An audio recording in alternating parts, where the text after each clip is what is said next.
E agora o Lula aparecendo em tudo quanto é lugar, dando entrevista em tudo quanto é lugar, dizendo que não aceitaria, por exemplo, uma aliança com o senhor ou com a Marina. Eu acho que é sorte sua, né, Ciro, ou não? Ou é engano meu? Bom dia, Datena. Um forte abraço à gente querida que está na Bandeirantes, aí em São Paulo, que está sofrendo muito, mas no nosso país como um todo. O Lula não está nada bem. Ele não está nada bem, é só a gente ver o que ele anda falando, é uma expressão assim, de um ódio muito grande, e parece que é um ódio que está transbordando para o povo brasileiro.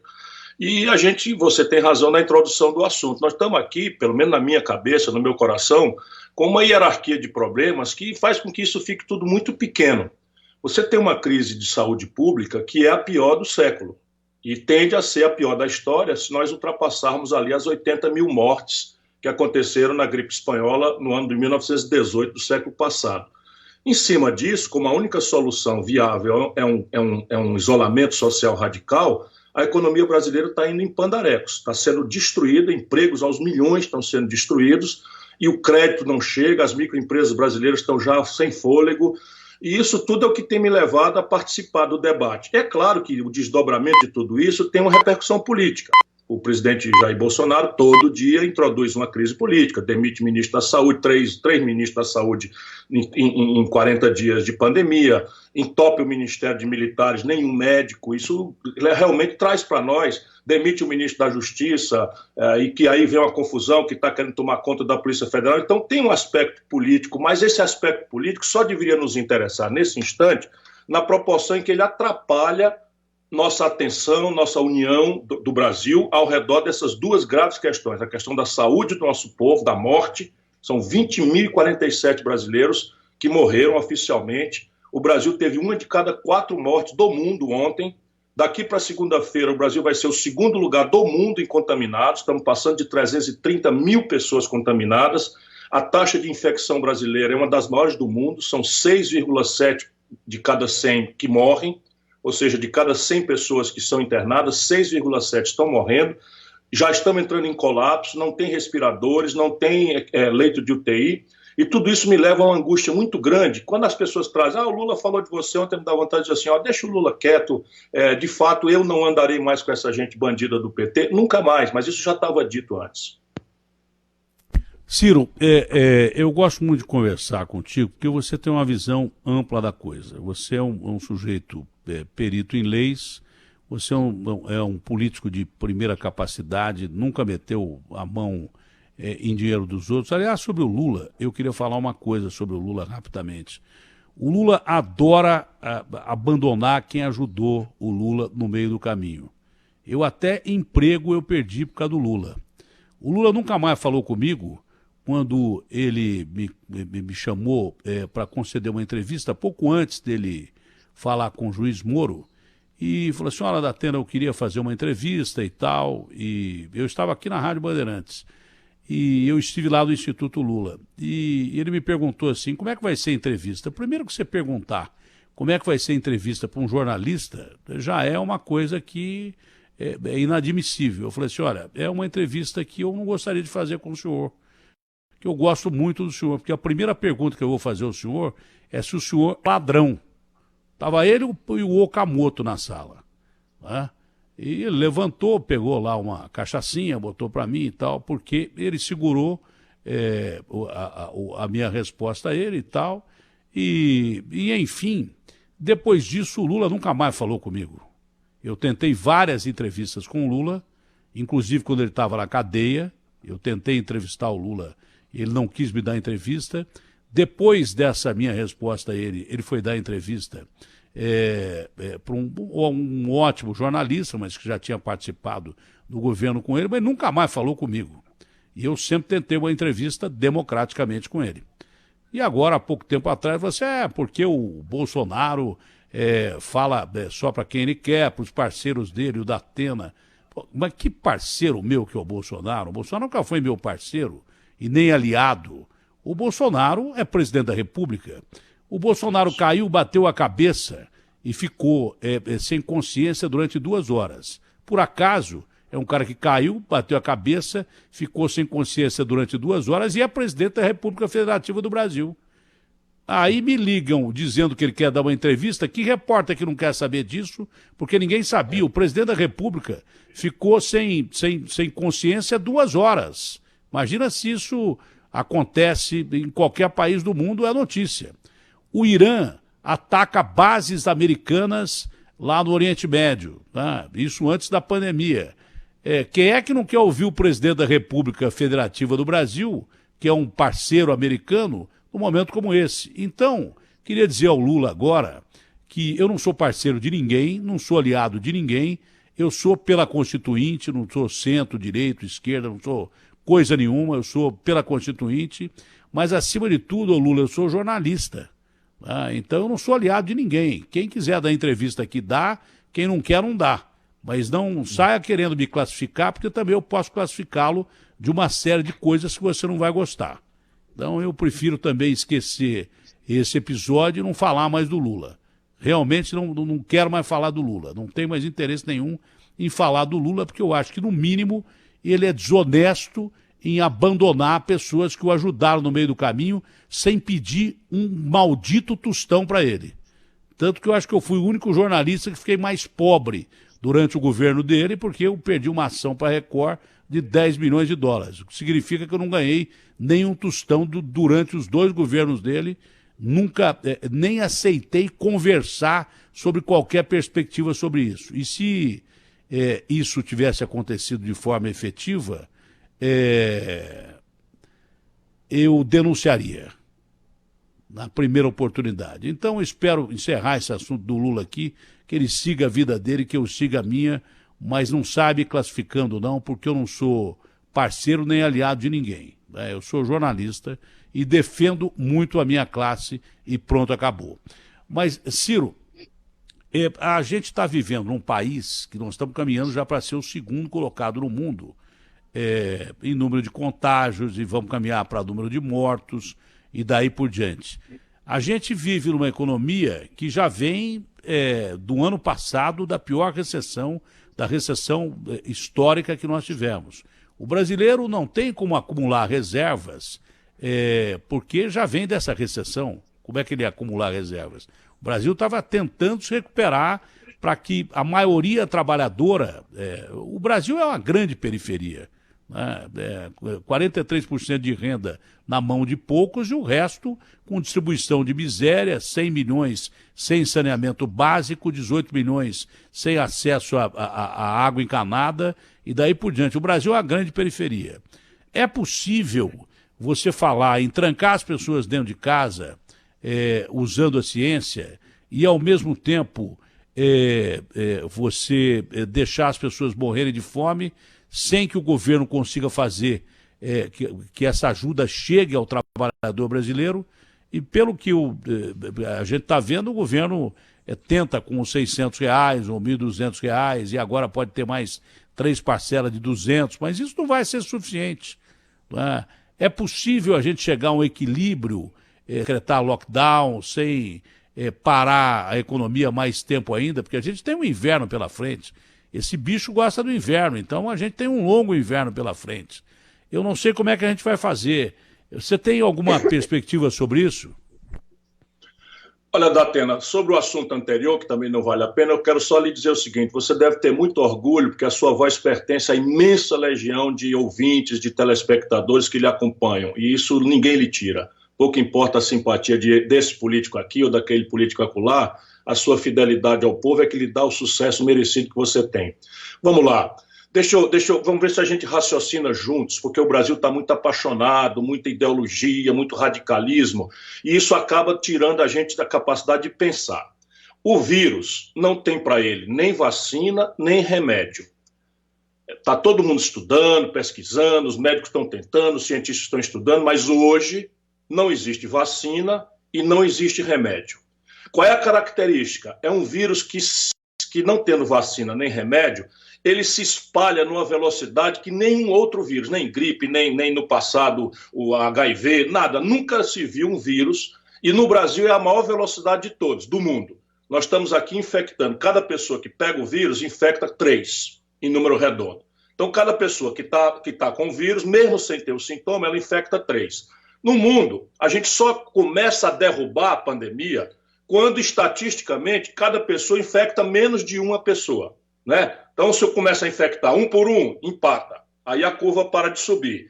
Se começa a derrubar, ou seja, eu infecto só a metade, cada pessoa infecta duas, aí começa a curva a cair. Como é que a gente consegue que essa curva caia?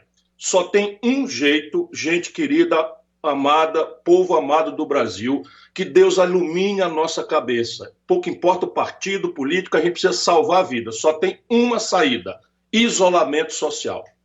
Isso quer dizer o seguinte, que se essa for a única saída, a economia vai colapsar. A gente não tem que ter medo de entender isso, porque se a gente não entender o problema, nós não temos solução. Então, se a economia vai colapsar, para produzir a única saída de salvar a vida, só tem uma saída: é o governo indenizar o lado pobre da sociedade, os trabalhadores, os informais, os desempregados, os taxistas, os caminhoneiros, os pescadores, enfim, todo mundo que vive na informalidade, mais os desempregados. Isso dá ao redor de 65 milhões de pessoas. Com R$600 por cabeça por mês, a gente precisa de 30 e poucos bilhões de reais. Esse dinheiro já existe.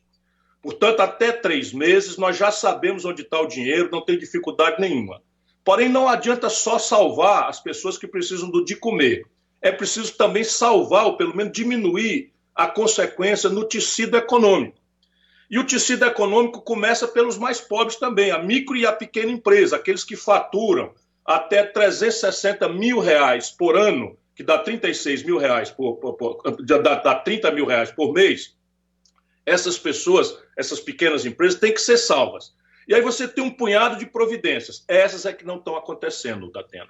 Já faz 60 dias o Congresso Nacional Brasileiro aprovou um programa de crédito com carência de 8 meses, com prazo de pagamento de 36 meses, com juro fixo, criou um fundo de garantia, um fundo de aval, em que o banco pode emprestar, porque se der o prejuízo, o banco só vai pagar dos 36 bilhões que estão disponíveis para emprestar, 6 bilhões. E ainda assim, com um juízo de crédito grande. Pois bem, até hoje o governo não regulamentou isso. Então, essa é a tragédia. Nós estamos atrasados. Dos 65 milhões de trabalhadores, falta entregar o dinheiro a 10 milhões, a primeira parcela. Tem vários problemas de cadastro, porque foi um erro a forma como fizeram, mas 54 milhões, 55 milhões já foram atendidos.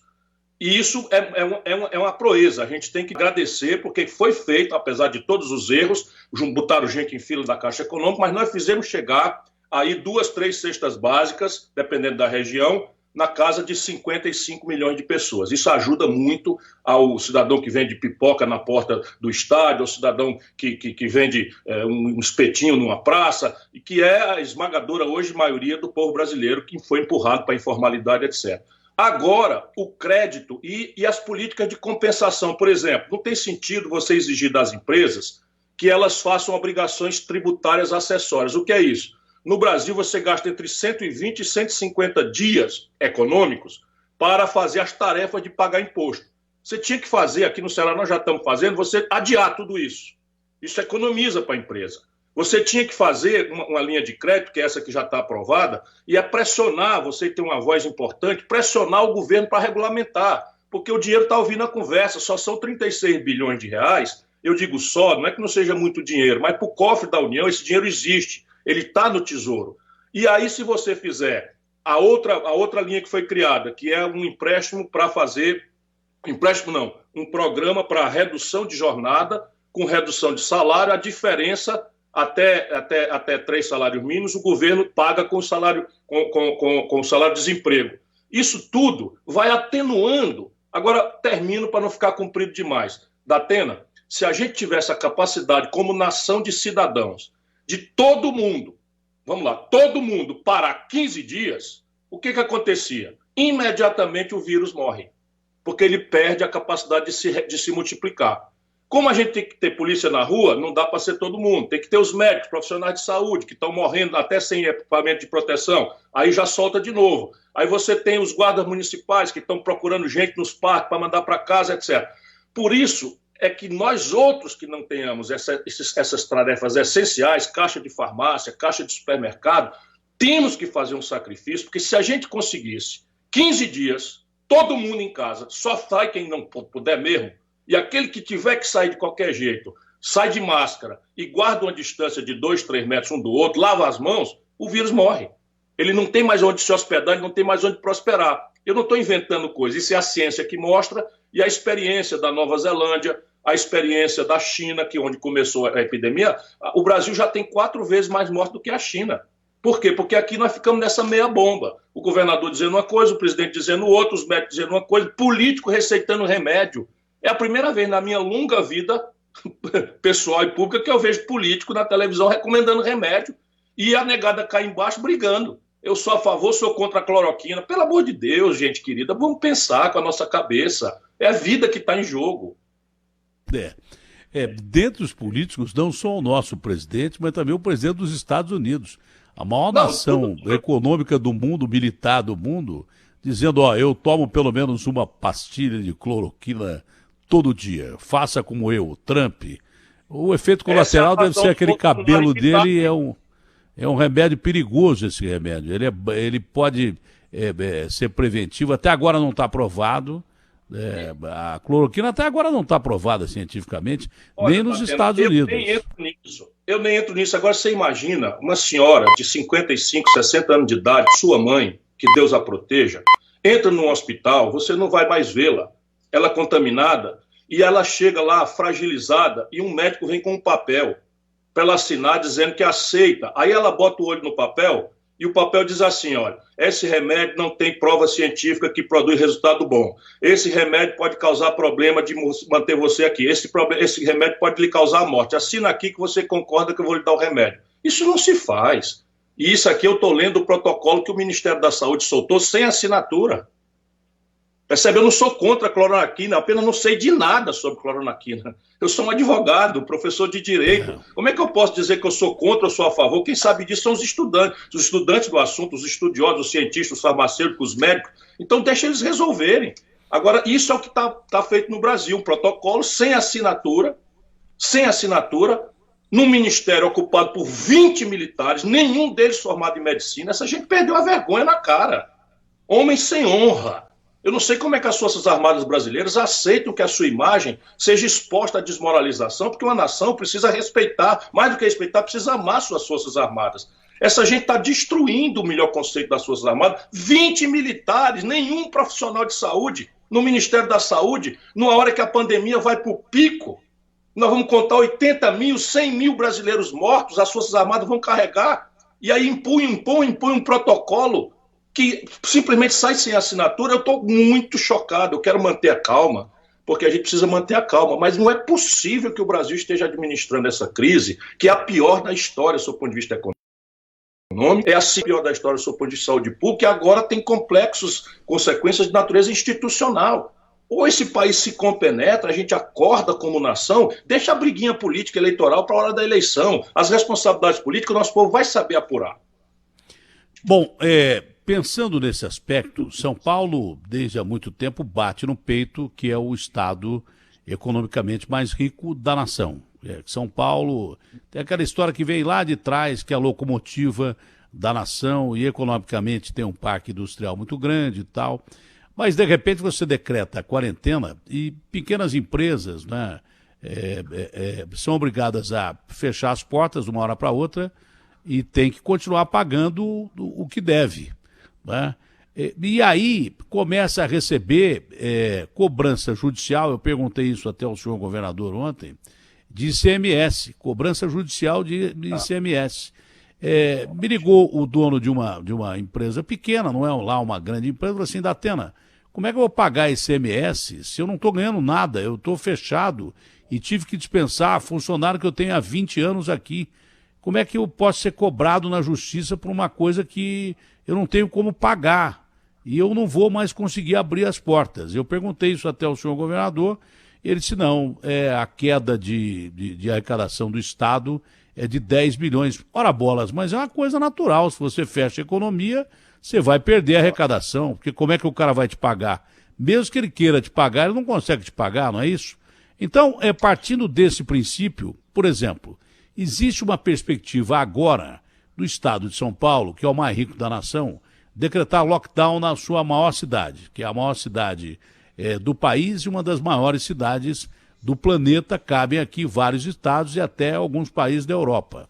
Decretando lockdown, também não teria o Estado de São Paulo o dever de indenizar, como faz o governo federal, os seus cidadãos? O governo de São Paulo, que é um governo rico, não poderia ajudar do mesmo jeito que o governo está tentando fazer, o governo federal, com falhas ou não, está tentando fazer? O governo de São Paulo não teria esse dever de indenizar o seu cidadão que vai ficar em casa?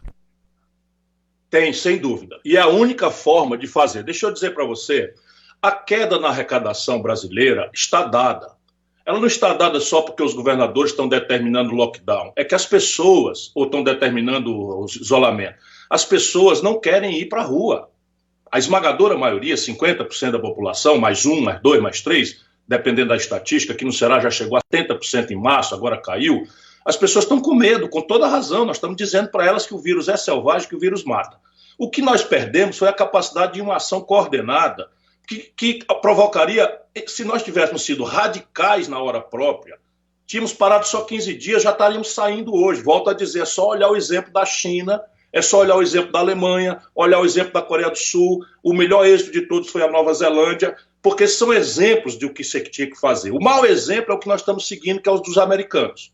Então, o presidente da República dos Estados Unidos ficou relativizando o problema, desconsiderou os relatórios de inteligência, começou a brigar com governadores e fecha para cá, não fecha para lá, fecha para cá, não fecha para lá. Resultado, eles hoje têm 1.600.000 pessoas contaminadas, é o epicentro da crise do mundo, e quase 90.000 pessoas morreram nos Estados Unidos. É para lá que nós estamos indo. Daqui para segunda-feira, o Brasil, que imitou o Trump, nos piores erros, está indo para lá. Aqui no Ceará, Datena, estão proibidas, por lei que o governador propôs, e a Assembleia votou por unanimidade, menos 2 deputados que seguem a linha do Bolsonaro, do partido dele, a Assembleia proibiu execução de imposto. Está proibida a execução. Mas quem não tiver essa lei pode pedir ao juiz.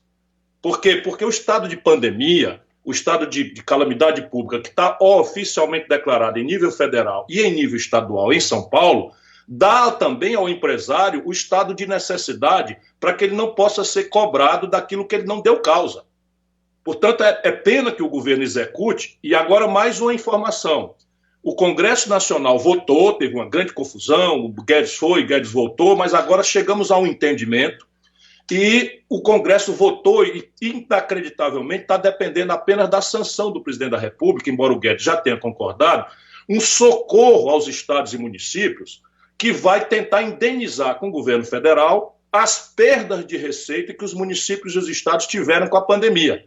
E São Paulo é o estado que vai mais receber do governo federal. É muito importante que o paulista saiba disso. E a gente que é oposição ao Bolsonaro não pode ser, vamos dizer, desonesto de não dizer que houve um acordo, o governo acabou concordando, ainda falta o Bolsonaro sancionar. Mas ontem, na reunião que o Bolsonaro fez virtualmente com os governadores, ele se comprometeu de sancionar. São mais de 60 bilhões de reais que a União Federal vai distribuir para os estados e municípios na direção de compensar as perdas de receita que os municípios tiveram com a pandemia. Portanto, nada justifica que você execute pequeno e médio, seja lá quem for, empresário que não está podendo fazer, portanto, é causa de força maior. Nenhum juiz que sabe ler vai permitir que uma execução dessa prospere. Portanto, é um erro estratégico que o governo de São Paulo está cometendo.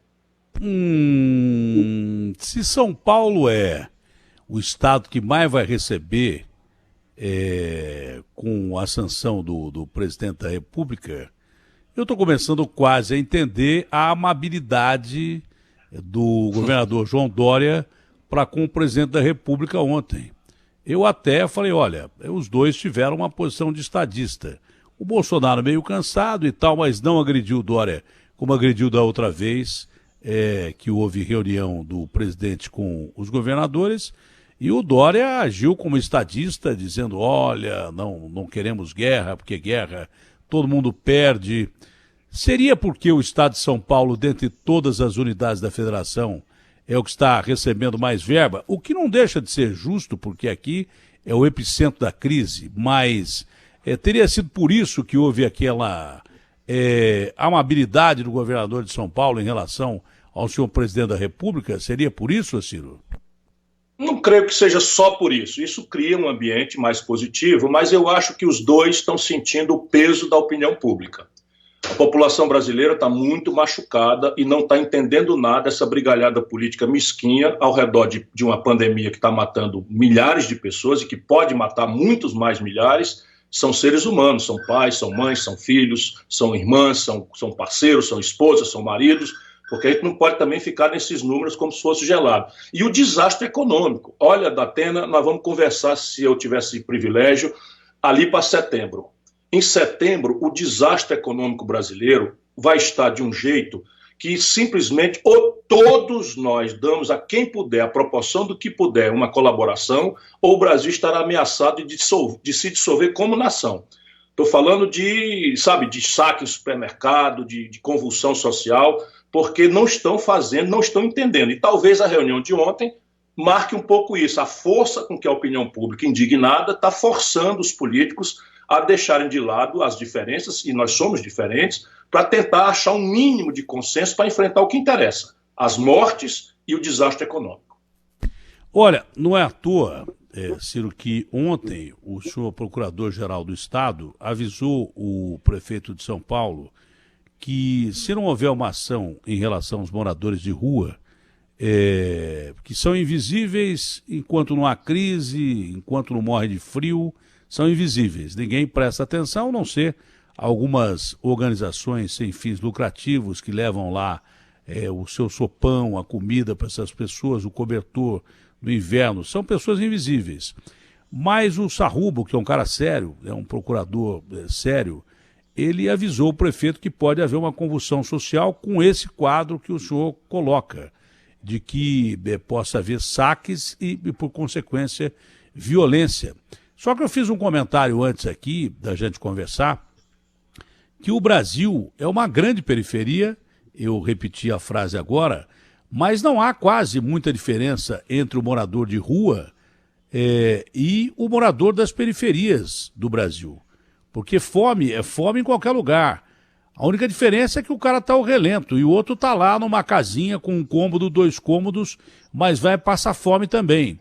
Se o procurador diz para o prefeito da maior cidade do país que pode haver convulsão com essas pessoas que estão passando fome no centro da cidade, são os moradores de rua, se você estender isso, por exemplo, uma comunidade do tamanho de Paraisópolis, uma comunidade do tamanho de Heliópolis, não é? Que são quase 200 mil pessoas aí somadas, você chega a esse quadro próximo daquilo que o senhor está colocando.